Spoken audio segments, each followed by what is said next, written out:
Bien, buenas tardes a todos y bienvenidos aquí, amigos de la India. Hoy martes 30 de mayo del 2017 vamos a hacer la sesión número 28 del libro Introducción al Agni Yoga.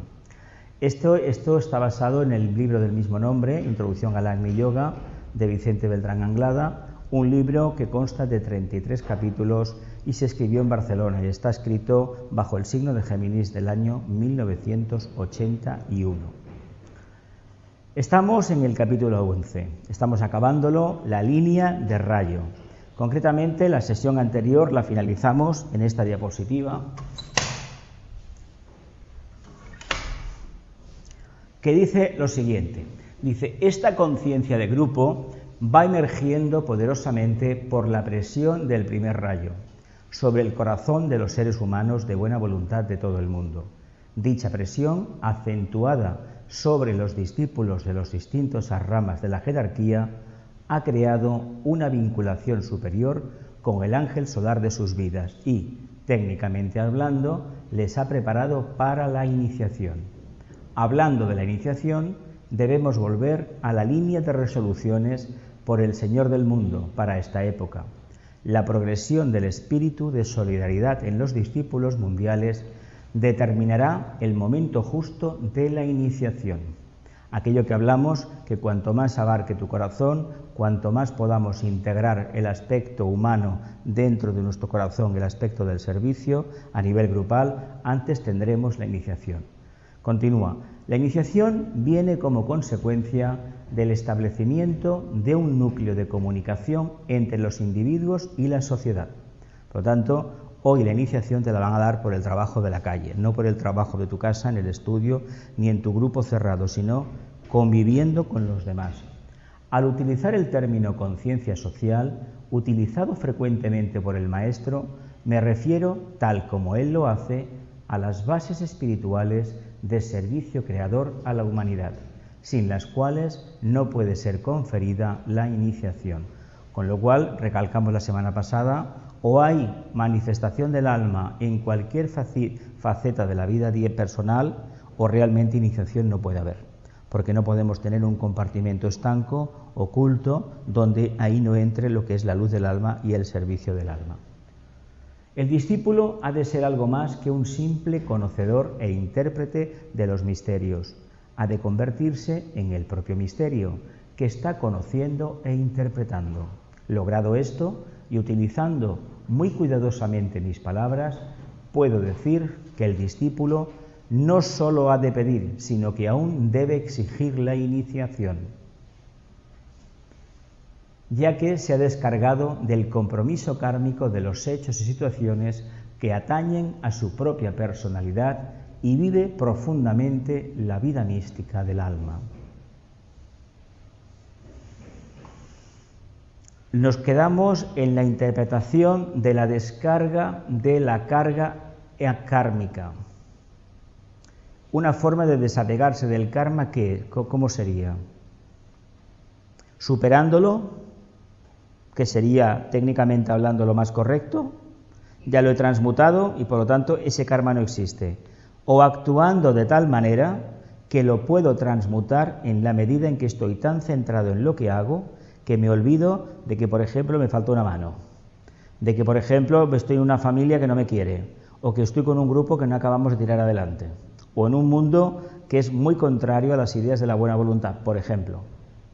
Sí, exactamente. Si actuamos de tal manera que abocamos toda nuestra conciencia al trabajo diario y cada minuto o cada segundo de nuestra vida, nuestra conciencia de vigilia, está abocada a buscar esa quietud, esa serena expectación o ese estado contemplativo, hasta donde podemos llegar, por supuesto, evidentemente el karma, tal y como lo entendemos, no actúa. ¿Por qué no actúa el karma? Porque nosotros llamamos karma aquello que suponemos que nos impide servir, es decir, manifestar el alma. Y en el fondo estamos muy equivocados, porque nuestro servicio, lo que vayamos a hacer para la sociedad, va a tener el matiz de ese karma que supuestamente rechazamos y del cual renegamos, teniendo en cuenta que nos equivocamos nuevamente, Porque si renegamos del karma que tenemos, es decir, de esa parte que no nos gusta tanto, porque no queremos aplicar el cuarto rayo, no estamos trabajando correctamente. Deberíamos pensar entonces que gracias a esas circunstancias tenemos más elementos y más posibilidades de evolucionar. Pero claro, hay que reconocer el marrón, hay que mirar el marrón y hay que tragarse el marrón, pero no porque lo digan, sino porque a uno le apetece comerse lo que ha creado en vidas anteriores. Uno ha cocinado un plato, ¿verdad? Eso es el karma. Si me sale muy bueno, ¿qué? ¿Qué dharma más bueno tengo, verdad? Si me he pasado en el azúcar o si me pega el arroz, ¿qué digo? Vaya karma que tengo, ¿verdad? Pues es lo mismo, solamente hay que cambiar el punto de observación. ¿Alguna pregunta de esta diapositiva de la anterior sesión, de la número 27? ¿No? ¿Continuamos? Glosando esta línea de resoluciones del Señor del mundo a nuestra época, hay un dato muy importante a ser expuesto, y es el de que, por grandes y apremiantes que sean las dificultades del presente y por caótica y confusa que aparezca la situación mundial, el ánimo del discípulo se mantiene tenso y expectante y ve, a través de cada uno de los acontecimientos del tiempo, la gloria de la acción creadora del Señor del mundo. Esto fue escrito en Géminis, bueno, se fue publicado, acabado, entregado a prensas en Géminis en mayo finales de mayo del 81, que era precisamente cuando él hacía los años, era su revolución solar, el 25 de mayo, era cuando él cumplía años. Han pasado un poco tiempo, ¿no? Desde el 81 hasta ahora. ¿Cuánto han pasado? 36 años, ¿no? Aproximadamente, ¿sí? ¿Sí? ¿Cómo está el mundo hoy? Está un poco más revuelto, ¿no? Está mucho más revuelto que ahora, mucho más, porque por esa época todavía el tema de los Balcanes no acababa de explotar, acabó explotando. Aquí tuvimos un susto el 81 tremendo, con un golpe de Estado que no funcionó, y aparentemente no funcionó. Y hemos visto después cómo cayó la Unión Soviética, cómo se reintegró parte de los antiguos países del telón de acero, se reintegraron en la OTAN y en la Unión Europea, cómo Alemania se pudo finalmente reunificar y buscar su propósito, que lo estamos viendo ya cuál es, ser el guía y estandarte de Europa, por ejemplo. Cercano Oriente sigue el problema igual, pero ahora el agravante es que se ha destruido Siria. El terrorismo a nivel internacional es una grandísima multinacional que genera unos recursos infinitos y que está montado precisamente para meter miedo a la población. Y a pesar de ello, él habla 39 y tantos años atrás, el discípulo se siente plenamente dispuesto a servir. Porque precisamente lo que nos motiva o nos debería motivar a manifestar el equilibrio más sublime, más exquisito, es los conflictos que apreciamos por doquier. Si diéramos cada día las gracias, pero de corazón, de una forma sublime, de identificación con la raíz de los problemas, nos daríamos cuenta que nosotros formamos parte de la solución del problema.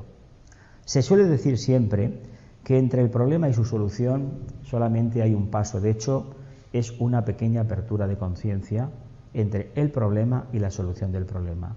Y el problema no ha acontecido en Siria, ni aconteció en Alemania, ni en Francia con el auge de la extrema derecha. El problema es la conciencia de los seres humanos. Cada vez que los seres humanos piensan en el mío, en el yo, para mí, esto mío, esto lo quiero, tú no vales, tú no tienes, yo tengo más, etcétera, etcétera, vamos generando una nebulosa negativa donde los ángeles involutivos, los egregores, estos que generamos los humanos, actúan. Y cuando ellos actúan, las consecuencias, ¿cuáles son?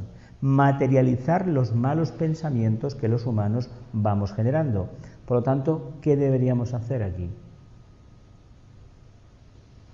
Como discípulos o aspirantes a ser discípulos algún día aceptados, yo prefiero llamaros discípulos, independientemente de si sois conscientes de que formáis parte de un ashram o no. Sí que os puedo decir que en clases internas estáis, punto. No digo más. Por lo tanto, entendamos una cosa. Si no hubiera conflictos en el mundo, ¿cómo nuestras conciencias aburguesadas hasta la saciedad en el primer mundo en el que vivimos porque vivimos en el primer mundo. Y el que lo ponga en duda, que ahorre un poquito y se vaya a algún país de América, algún país de Asia, algún país de Europa o vaya a algún país del este de Europa y va a ver lo que son las limitaciones. Hola. Entonces, viendo eso, vamos a poder darnos cuenta que estamos en el primer mundo. Por lo tanto, si estamos en el primer mundo, tenemos la obligación moral de hacer lo posible por manifestar el más exquisito equilibrio, es decir, acercarnos al plano búdico, ese punto, esa meta en la cual, que como por propia evolución nos corresponde, una vez entendamos y resolvamos la segunda, la tercera y nos acerquemos a la cuarta iniciación. Pero hay que decir una cosa, si actuamos como sí, como el tibetano nos decía, como el venerable maestro Hual Hul nos enseñó el cómo sí, estamos movilizando las fuerzas de la personalidad para que realmente puedan actuar en un nivel de conciencia que la iniciación ya es algo que está a punto de resolverse. Y fijaos lo que hemos leído antes, hay que pedir obligatoriamente la iniciación. ¿Por qué? Porque cuando uno pide la iniciación, lo que le está diciendo a la jerarquía, oye, estoy dando un paso al frente. ¿Por qué no lo hemos hecho? Pues porque tenemos miedo al cambio. Porque una iniciación es cruzar una puerta y la seguridad de que vamos a ser los mismos no te la puede dar nadie.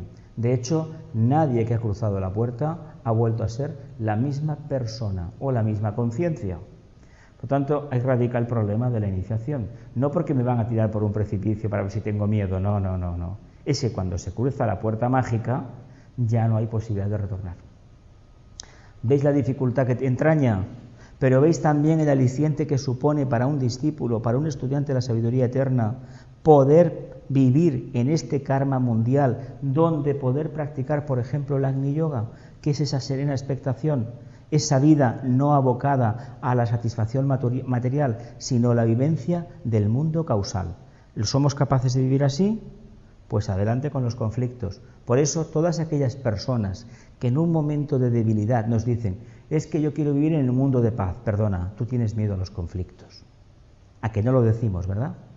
Porque no es cortés, pero aquí lo podemos decir, ¿verdad? Si analizamos la vida de cada uno, nos vamos a hacer una siguiente pregunta.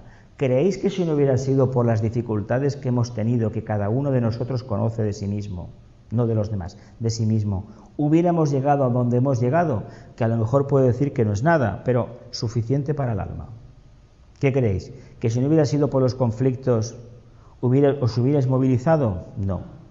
Una vida burguesada regalada que te lo tiene todo, te lo da todo, la prueba la tenemos. Esta generación que nació con la democracia, muchos de ellos ni ganas que tienen. ¿Por qué? Porque han tenido unos padres, no todos, muchos, que si ropa de marca, que no te falta un plato, y a los 30 años el niño pues no ha trabajado, la niña. ¿Sí o no? Esto de quejarnos de que el mundo del trabajo es muy negativo y no pagan nada, cuando yo empecé a los 14 años, yo cuento lo que me pagaban a mí, lo que tenía que hacer, seguramente que mucha gente se escandalizaría. Pues como yo, en aquella época había montones. Y tengo que decir una cosa, a mí no me levantaron la mano, pero yo he conocido gente, cuando yo empecé a trabajar, que tenían 18 años, en el año 72, que les habían zurrado algún encargado en algún taller, Eso lo he visto yo, no me lo ha contado nadie. Por lo tanto, cuidado, que ahora lo vemos. El que tengamos miedo al cambio es porque tenemos miedo a desapegarnos a unas ciertas cosas. Tenemos miedo a perder la conciencia que tenemos. De hecho, una iniciación es pasar un arco, vamos a ver en estos temas, pasar una puerta, y una vez la pasas, vas a salir, pero vas a salir para servir, no para volverte atrás. Pero te has dejado en la puerta, te has dejado tu identidad. Eso es lo que cuesta, ¿no? Eso es la identidad que tenemos, el apego a ese egregor que hemos creado nosotros, que se llama personalidad.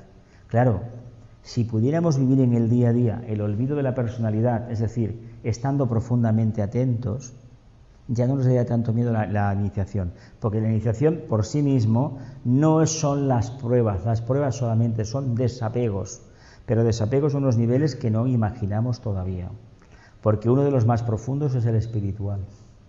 Eso que creemos, incluso el apego al Agni Yoga nos lo van a quitar.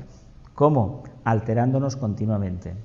metiéndonos cada día una piedra en el zapato, más conflictos. A ver si ese apego que tienes lo transmutas en una conciencia inasequible al desaliento, como se decía antes. Ojalá, ojalá, ojalá vengan las pruebas para cada uno, para todos. Continúo, dice, abierto completamente a las influencias de las energías cósmicas y triunfando progresivamente de las pruebas kármicas sometidas a su profunda experiencia e inteligente control. No hay razón, por tanto, para sentirse desalentados, solitarios o deprimidos. ¿Por qué? Porque es la voluntad de ¿quién? Del Logos. Del Logos. ¿De quién creéis que es el karma en último extremo? ¿Quién es el responsable? Además, técnicamente el tibetano dice una cosa en un libro de, no sé si es psicología esotérica o no sé qué parte es, no lo recuerdo. Técnicamente los humanos no generamos karma. ¿Qué es entonces esto? Un espejismo. Técnicamente, ¿sabéis por qué? Pues porque no tenemos vivencia del mundo de las causas. ¿Sabéis cuándo generaremos karma? Una tercera, una cuarta iniciación, ahí sí que nos van a apretar las clavijas. Si nos equivocamos, si hacemos algo, vamos, rematadamente, intencionadamente mal. Que eso ya es muy difícil, pero no hay nada que te lo impida. ¿Por qué? Porque no tenemos poder de hacer daño. Todo lo que nos está pasando son las piedras que vamos tirando, pensamientos cristalizados, deseos cristalizados. Como eso no lo hemos convertido en brillante puro, eso nos vamos tropezando continuamente.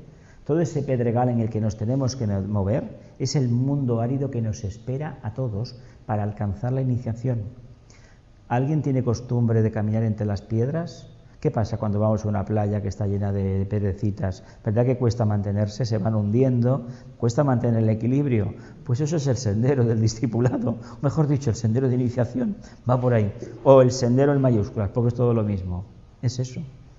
Y además, no llevamos sandalias, vamos tal cual, y las piedras, algunas hacen daño. ¿Me identifico con el dolor? ¿Me preocupo de los pies? ¿De qué me tengo que preocupar? ¿Me preocupo del camino? ¿Me acuerdo de quién me ha puesto las piedras? ¿O me digo a mí mismo que tal vez sea el momento adecuado para entender que esas piedras en el camino, que difícilmente puedo pisotearlas, puedo caminar por ellas, es lo que tengo que vivir de manera arquetípica para alcanzar la iniciación y vivir el Agni Yoga? A ver, si vamos caminando y nos vamos poco menos tambaleando, a que mantener la atención cuesta más, ¿verdad que sí?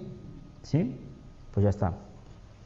Perdón, una pregunta. A partir de la cuarta iniciación, ¿podemos equivocarnos? A ver. Alguna vez he oído que decía que a partir de la... Me parece que fue Napoleón que le pudo la ambición. Pero la tercera, Hombre, la cuarta es muy grande, ¿eh? Es muy grande, es muy grande. Mira, tibetano habla de que en un pasado remoto, hay en los archivos de la logia unos enfrentamientos, no disparidades de creencias, no, de opiniones, no, como nos explicó Ramón hace poco, no, otra cosa, entre algunos logos y otros, porque el tema de las energías es muy complicado a nivel de ellos, muy complicado. Hay un patrón, pero hasta que se alcanzan ciertos niveles, no son las cosas flores y violas, ¿eh? Si como humanos eclosionamos la conciencia después de un periodo de evolución larguísimo, ¿qué creemos? ¿Que los logos se pueden saltar esa regla? Imaginemos por un momento nuestro logo solar hasta que configuró, a través de su gran Mahadeva, su gran hermano, le hizo el sistema solar y él pudo encarnar. Y él encarna por los puntos neutros de las Pléyades, la Osa Mayor, el sistema de la Osa, y sobre todo el sistema de Sirio, que es el que canaliza Osa Menor y las otras dos grandes constelaciones. Y a través de ese conglomerado de energías, él puede encarnar. Le estaban construyendo su sistema, su cuerpo. Todavía, técnicamente hablando, no es consciente al 100%, porque no ha alcanzado el arquetipo del segundo rayo, que es el que quiere trabajar, la conciencia. Imaginaos, y el tibetano lo dice, puede decirlo, que es un logos imperfecto. A ver, teniendo en cuenta que técnicamente dice que hasta que no alcance el grado de perfección, hasta que no haya un número de planetas que sean sagrados, la Tierra no lo es, Marte no lo es, Plutón no lo es, pero nosotros somos la única humanidad en el plano físico. Pero no quiere decir que seamos la única humanidad, porque hay otras en el plano etérico. Están evolucionando en otros planetas. Lo que pasa es que nosotros decimos, vivimos en un planeta maravilloso. Ojo, para los humanos que están en el plano físico, el planeta es maravilloso. Pero para un planeta cuya humanidad sea netamente mental, el planeta Tierra no es válido. ¿Por qué? Pues porque hay mucha agua. Es más idóneo un desierto o un planeta gaseoso, por ejemplo. Pero eso llegará cuando este logos transmute toda su materia y las utilice tanto que se convierta en un gas. ¿Cuándo será eso? No lo sabemos, pero estaremos con él, supuestamente, no se sabe, no lo sé, no tengo ni idea. Pero sí que es verdad que estamos con él porque hay un proyecto en común, y proyecto al cual que como mónadas nos hemos adherido. Claro, nosotros en la cuarta tenemos una idea mucho mayor de la mónada. Ahí ya descubrimos el rayo de la mónada. En la tercera se dice que se empieza a intuir. Yo me imagino que si conocemos un poquito de los rayos, más o menos, podemos distinguir si somos mónadas, creemos, de primero, de segundo, de tercero. A ver, en la Tierra hay mucho de segundo rayo, mucha mónada de segundo rayo. De hecho, es la energía idónea para poder trabajar en esta humanidad. Si no hay segundo rayo, la humanidad no va adelante, ¿eh? No va adelante. Tenemos mucho manas. Lo que pasa es que manas todavía se utiliza de una manera muy egoísta, muy cicatera.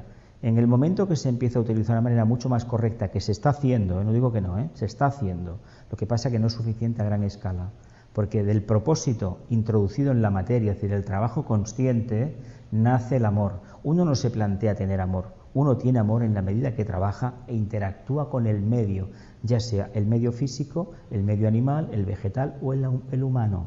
Porque si tenemos un amor en lo que es la capacidad de identificarnos con lo manifestado, con el reino animal, con el reino humano, lo tendremos con el vegetal y con el mineral. ¿O acaso las piedras no tienen vida?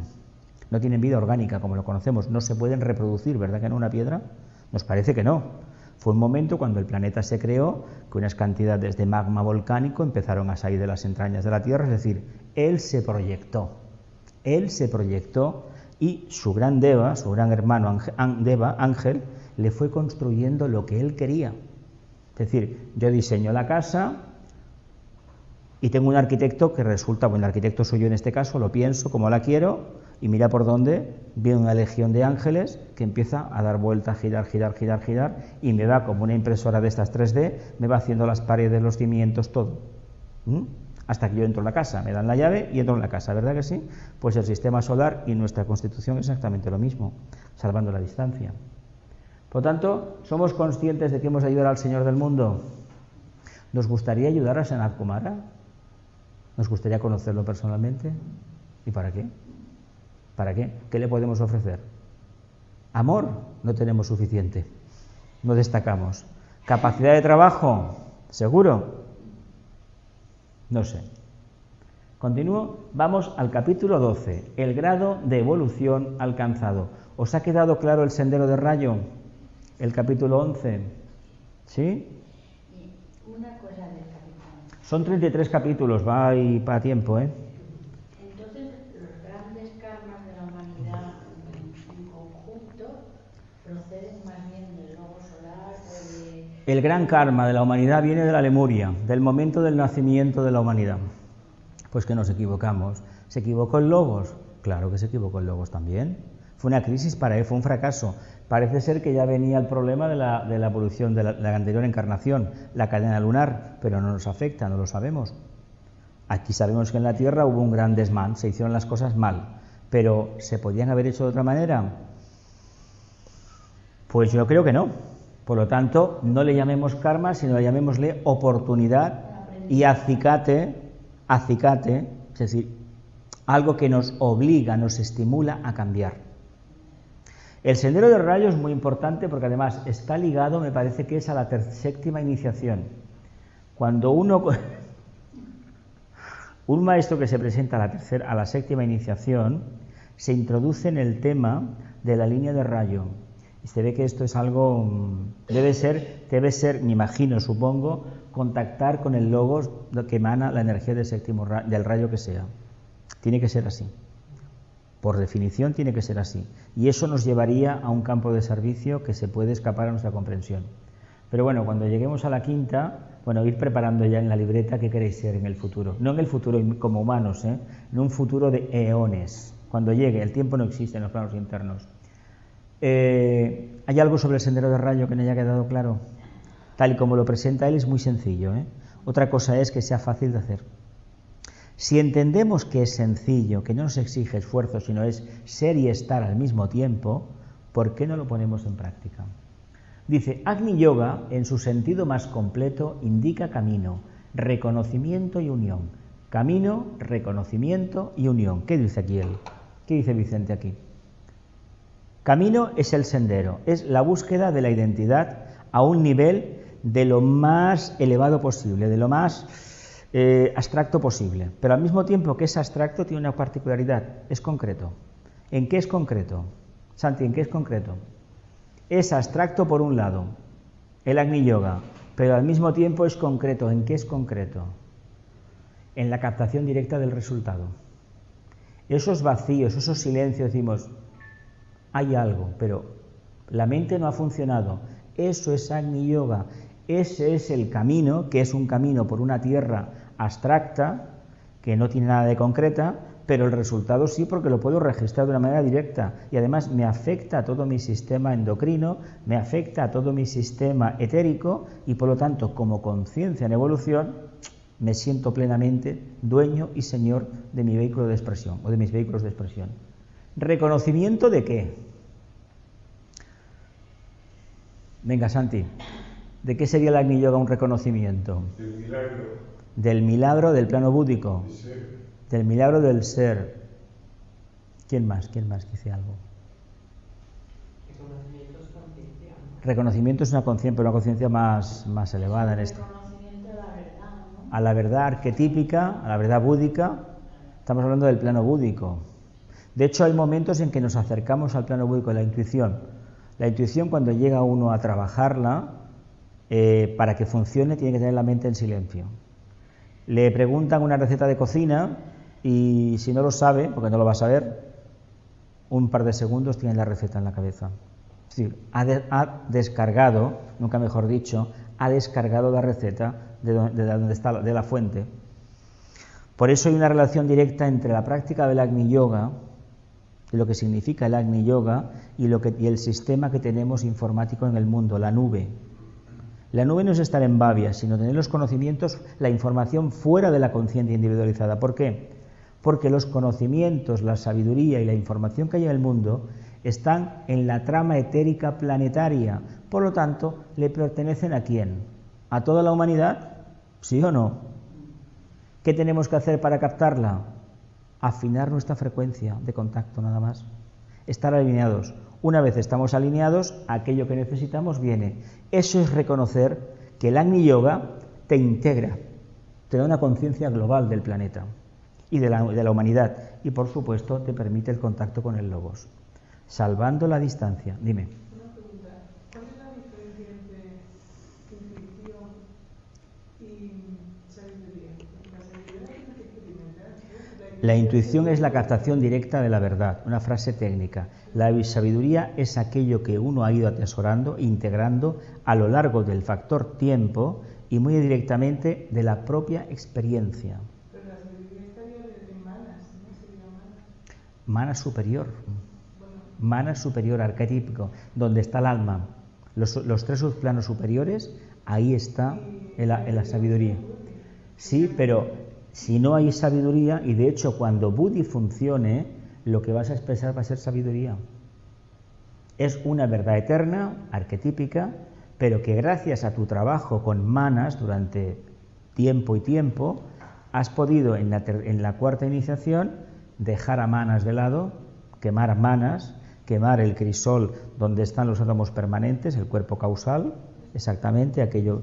El alma, la mónada, ha cogido la perla interior de la joya en el loto, lo ha reintegrado a su experiencia y nosotros dependemos directamente ya de Buddhi. Pero en ese momento empieza el maridaje con el aspecto átmico, porque es el cumplimiento de la voluntad al bien. Y al final lo que nos va a movilizar va a ser la voluntad al bien, pero necesitaremos de Budi para comunicarnos con los mundos inferiores. Necesitamos del plano emocional para poder estar en el plano físico. ¿Sí o no? Sí, ¿no? ¿Cómo le vamos a transmitir las energías? Claro, claro. De hecho, para conseguir en su sentido más completo, para conseguir entender, tienes que estar constantemente... Es que el Agni Yoga es atención plena, pero no atención plena tal y como algún escritor lo dice que tiene mucho éxito. Es algo más que todo eso.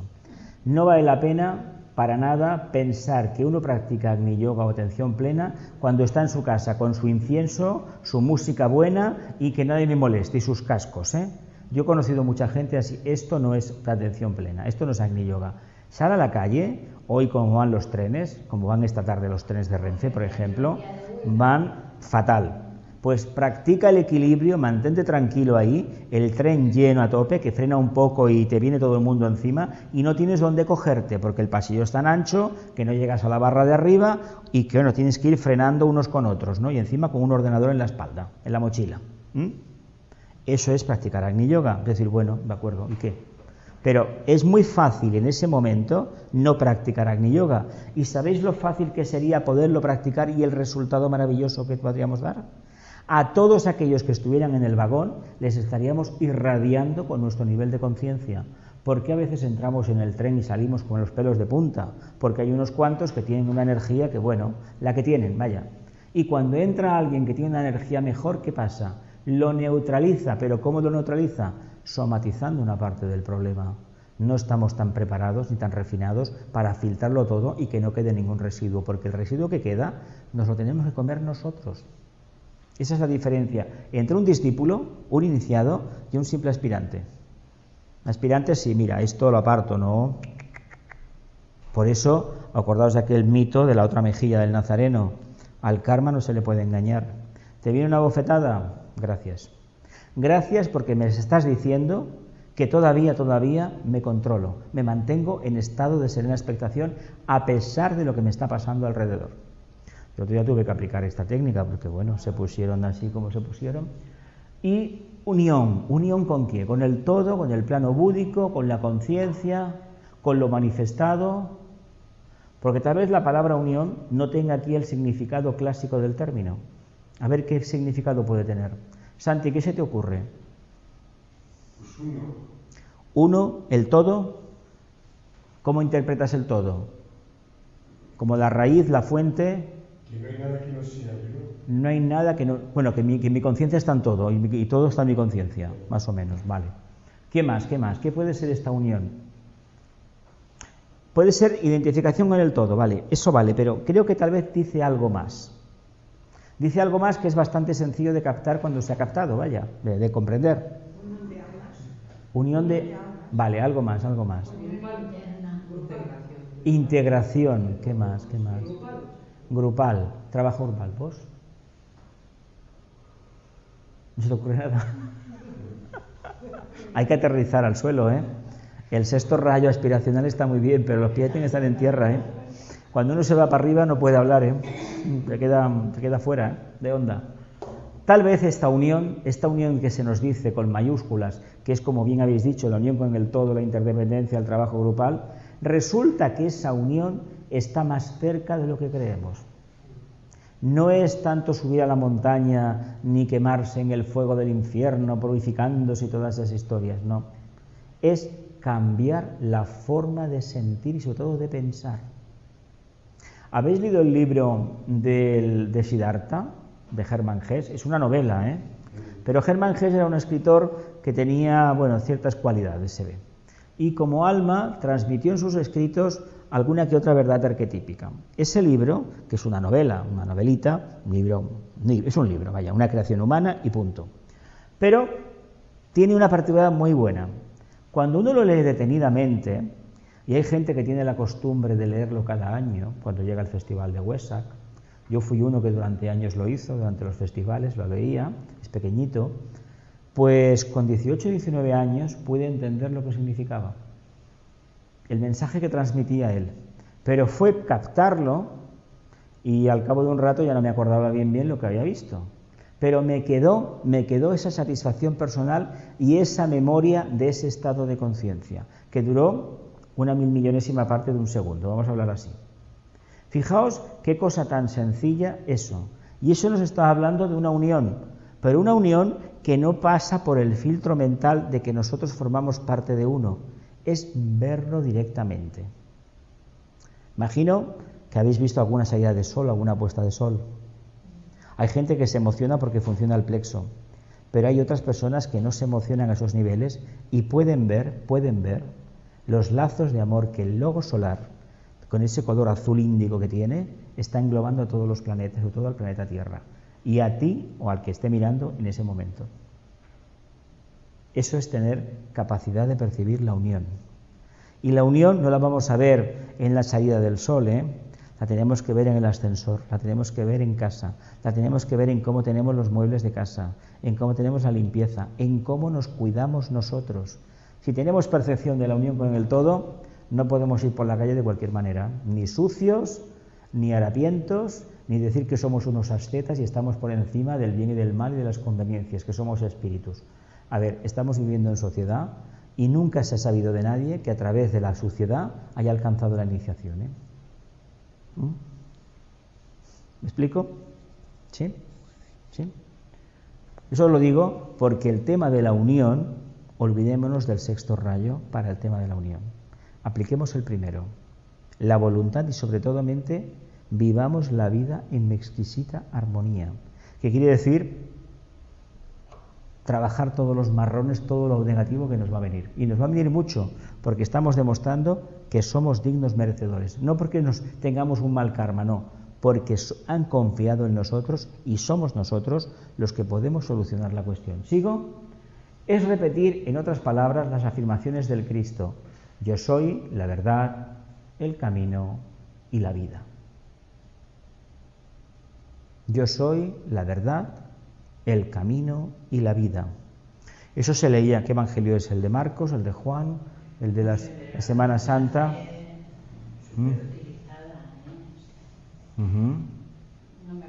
Yo soy la verdad, el camino y la vida. ¿La verdad qué sería? ¿Qué camino sería la verdad? La búsqueda de la verdad. ¿Tiene que ver con manas? ¿Con qué tiene que ver? ¿Con la cabeza? La verdad. ¿El camino qué sería? El antacarana, la búsqueda y la vida qué sería. La casa del Padre, el arquetipo de primer rayo. ¿Cómo lo veríamos esto en la vida práctica? Él se refiere a la conciencia crística, que es el chakra cardíaco.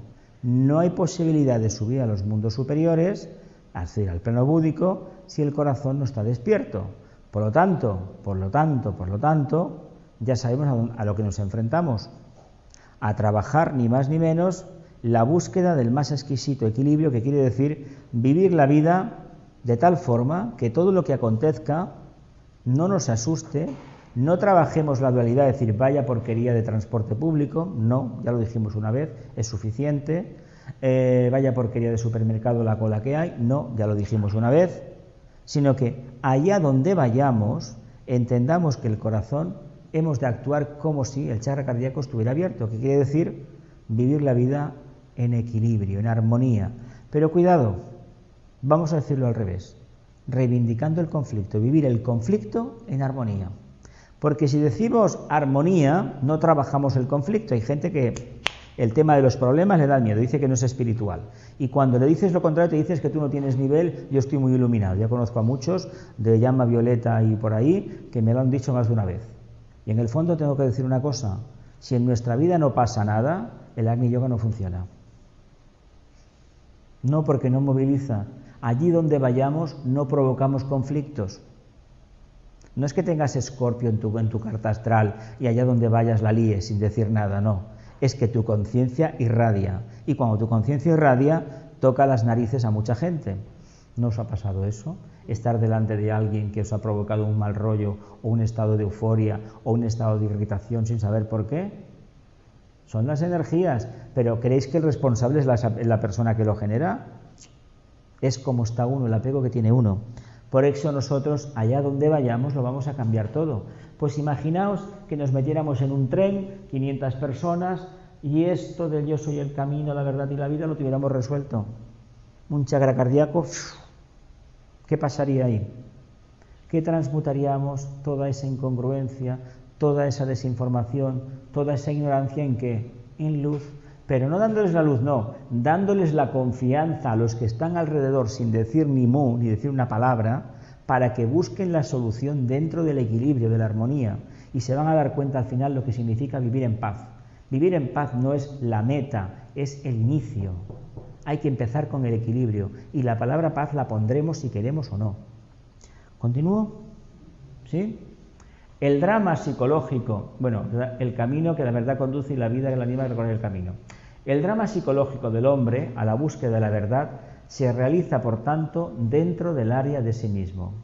Lo que ocurre es que, dificultada su visión por los velos de la materia impuestos a su alma como vehículos de conciencia, se asoma cada vez más frecuentemente al exterior, sea a través de las ventanas de los sentidos, de la sensibilidad emocional de la mente, creando alrededor de su alma un sedimento de sustancia material no suficientemente elaborada, si puedo decirlo así, dice Vicente, cuya ausencia de especialización impide percibir la verdad que es esencia de su propia alma.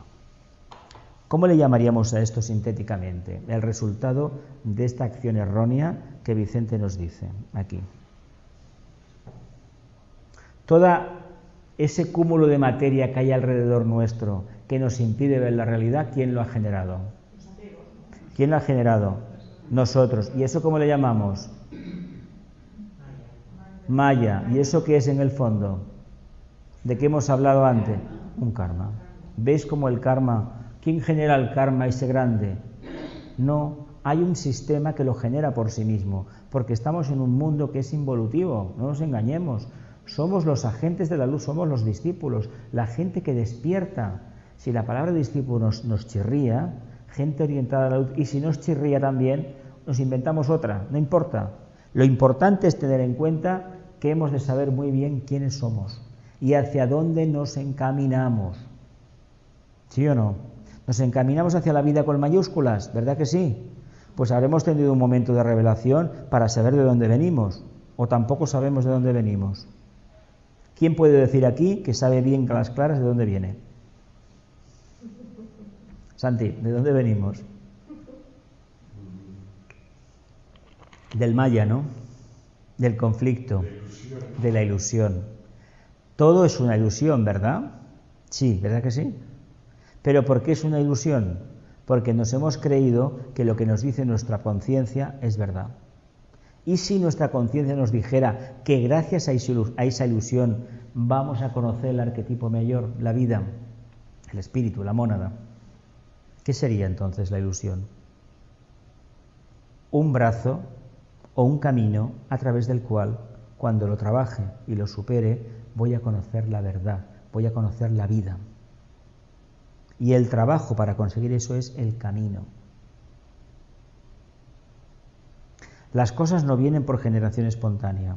Si nos acostumbramos a recibir perlas de sabiduría, que sepamos que hemos de mantener un silencio exquisito y estar profundamente atentos y utilizar la mente cuando toca.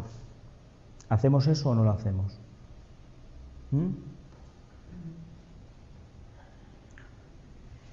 Dice Vicente, hablo naturalmente a los hombres de nuestros días, capaces de pensar correctamente, de sentir en profundidad y de actuar de acuerdo con las bases sustanciales donde se apoya la autoconciencia individual. Las razas del pasado nos dejaron su impronta, su ininterrumpida secuela de experiencia y conocimientos.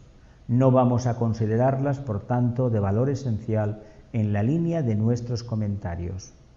El complejo equipo psicológico del hombre moderno se halla lo suficientemente organizado y capacitado como para poderle exigir más a la vida, que es su propia vida, y demostrar más resolución y dinamismo en sus empresas sociales.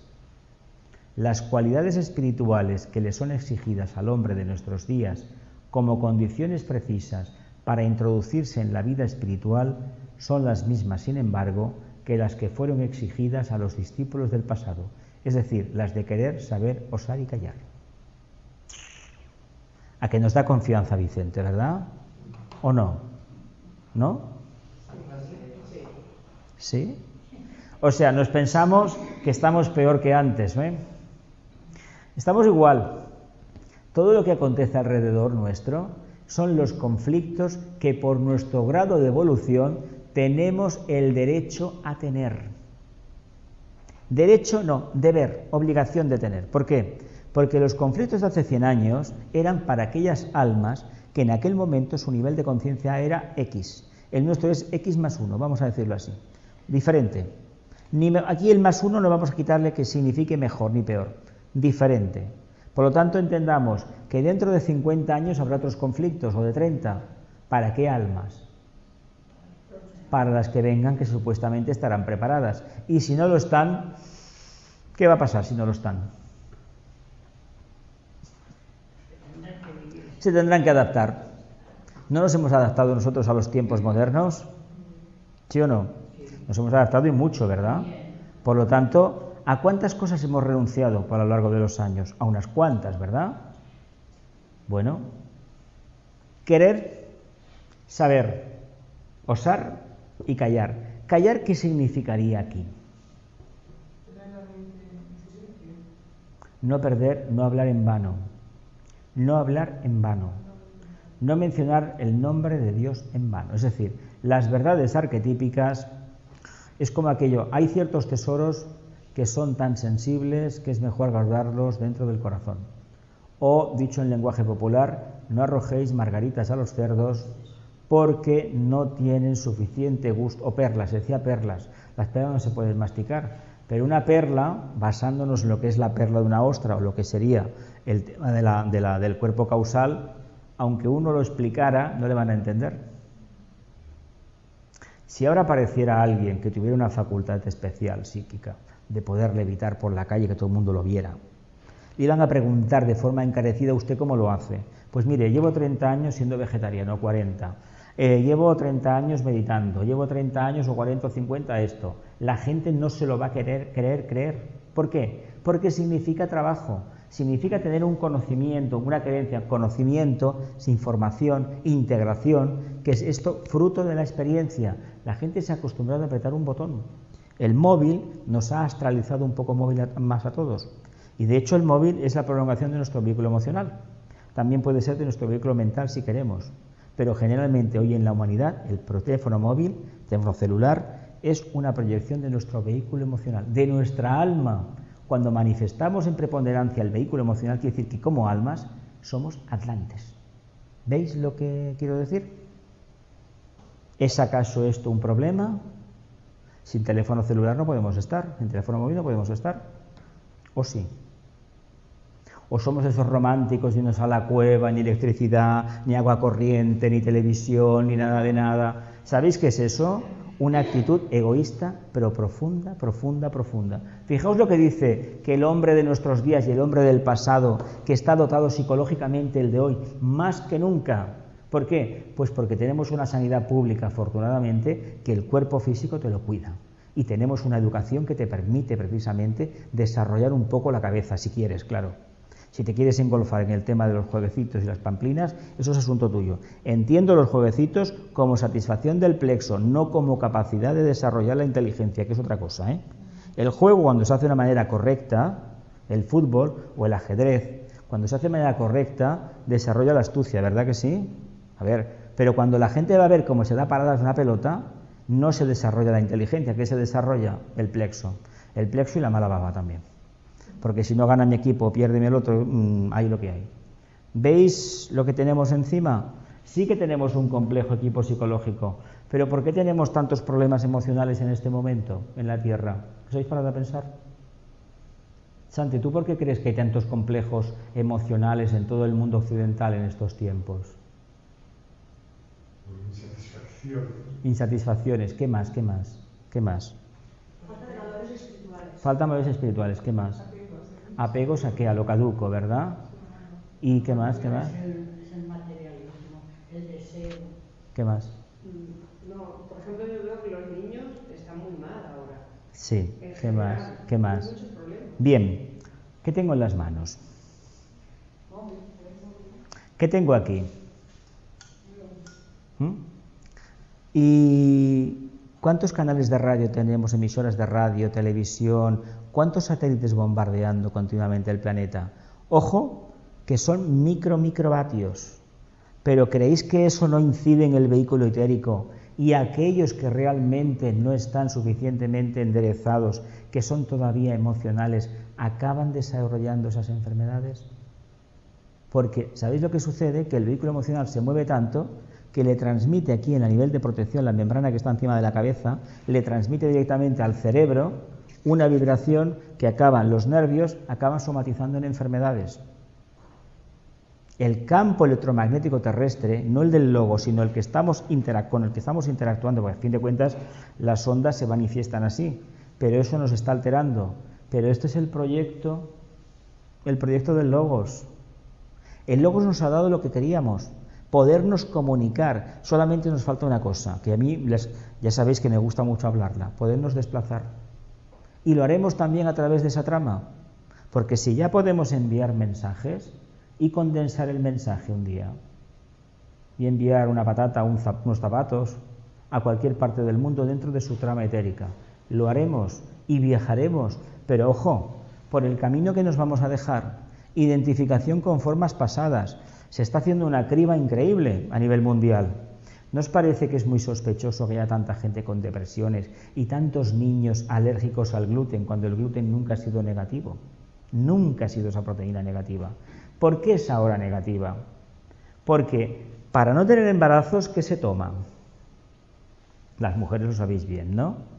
¿Creéis que eso no influye? Por mucho que se nos diga que sí, que no, nosotros no somos quienes para hacer el trabajo del jefe, del Logos, y menos aún para poner barreras a sus designios. Hay una responsabilidad que tenemos que aceptar. ¿Queremos una vida cómoda? De acuerdo, la tienes, pero la tienes en apariencia. Pero tu vida espiritual, que sería poder superar ese complejo, no complejo sistema, no, el complejo que tienes como humano de no abarcarlo todo. Porque uno de los dramas que tenemos en este momento es que nos gustaría, porque percibimos a través de los sentidos de la información que se da por los medios, de que hay una parte del mundo que se nos escapa. ¿No tenéis esa sensación vosotros? Que eso se escapa, que no podemos abarcar todo en los conflictos de Siria, y luego hay infinidad de conflictos en el mundo y situaciones que desconocemos porque no salen por televisión, que si los indios tal en el Amazonas, en el tal país, en tal otro, etcétera, etcétera. Hay tanto en el mundo que no ignoramos que lo que conocemos no es nada en comparación.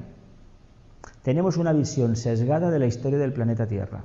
Hay que viajar a los países, estar unos días, conocer a la gente, y te vas a dar cuenta que la historia que te explican ellos difiere un poco de la que te han enseñado en la escuela, y más cuando tu escuela pertenece al país que fue la metrópoli, porque ahí sí que hay...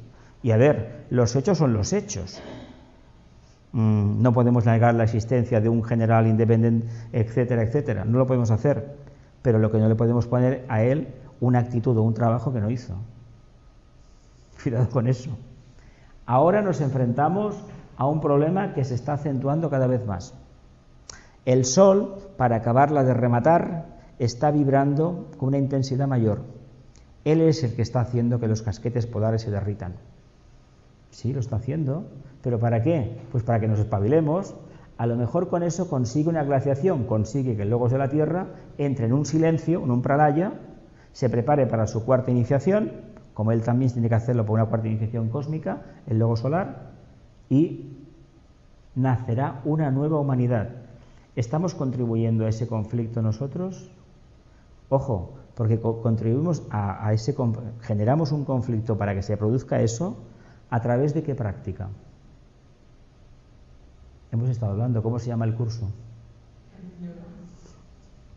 En la medida que haya un número de humanos que vivan en ese estado de armonía, de absoluta identificación con el todo, llámese de serena expectación o estado contemplativo, ¿qué creéis? ¿Que no resuena en los oídos de Sanat Kumara, del Logos planetario y del Logos solar? Claro que resuena el silencio, como resuena el dolor de la humanidad. Se dice que si una parte de la humanidad un día cogiera, hiciera la gran invocación, o el Padre Nuestro, o un mantra, el que sea, vamos a utilizar la gran invocación, o un profundo silencio, 1 millón o 2 millones de personas en el mundo, que ya es, ¿qué creéis? ¿Que no se darían cuenta, el logos cósmico no llegaría la información allí y el desirio se enterarían todos? Es tanto el poder que tenemos los humanos, que si lo conociéramos y lo aplicáramos, el mundo sería otra cosa. ¿Os acordáis de aquello, si la montaña no va a Mahoma, Mahoma va a la montaña? ¿Por qué no movemos montañas? Esa es la historia de los magos. ¿Por qué no? Porque no nos lo creemos. No nos creemos que podamos mover una montaña. Y una montaña es un cúmulo de circunstancias que podemos resolver a nuestro favor. Es decir, darles la vuelta. Lo que pasa es que mover una montaña lleva su tiempo. Depende cómo miremos la montaña. Depende.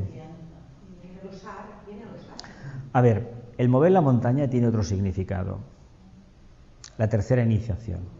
Pero si le buscamos su sentido literal, si uno tiene confianza y conoce el arquetipo, lo puede conseguir.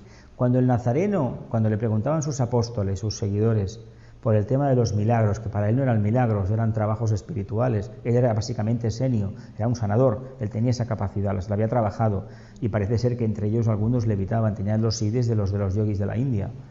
Cuando le preguntaban decía, cosas mayores que yo haréis, pero primero hay que buscar el reino de los cielos.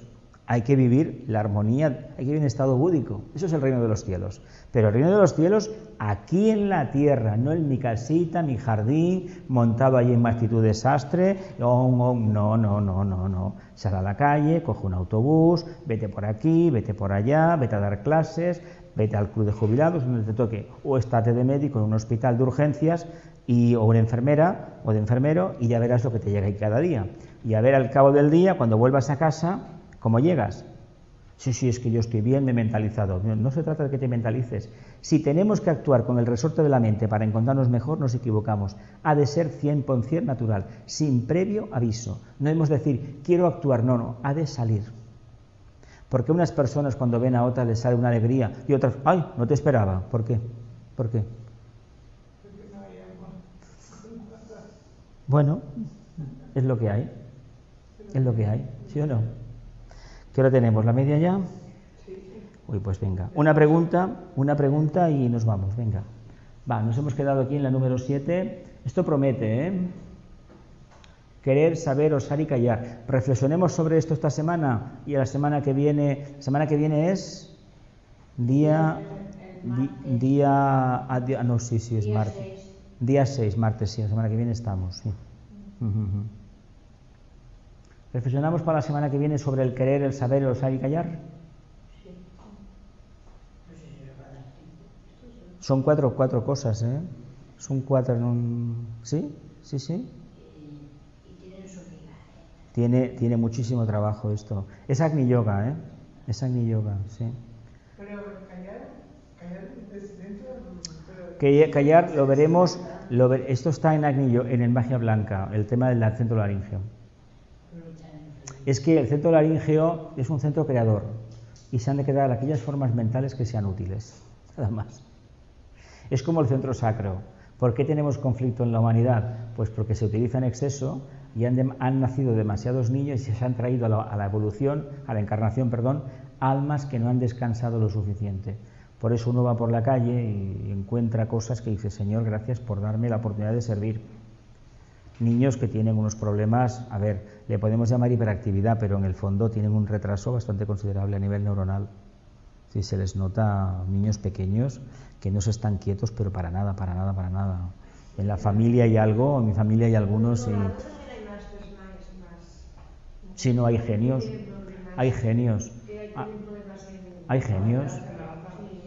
Pero hay auténticos niños de 5 o 6 años que tendrían que estar en la clase de los de 12. Problema que le pregunta la profesora, o por ejemplo con un instrumento musical, son auténticos genios. Ya veremos cuando el alma alcance los 14 años, es decir, construya el vehículo emocional, a dónde va todo eso, porque cuando empieza tu karma a actuar, se manifiesta tu verdadero karma, el arquetipo interno, y veremos a dónde llega, ¿eh?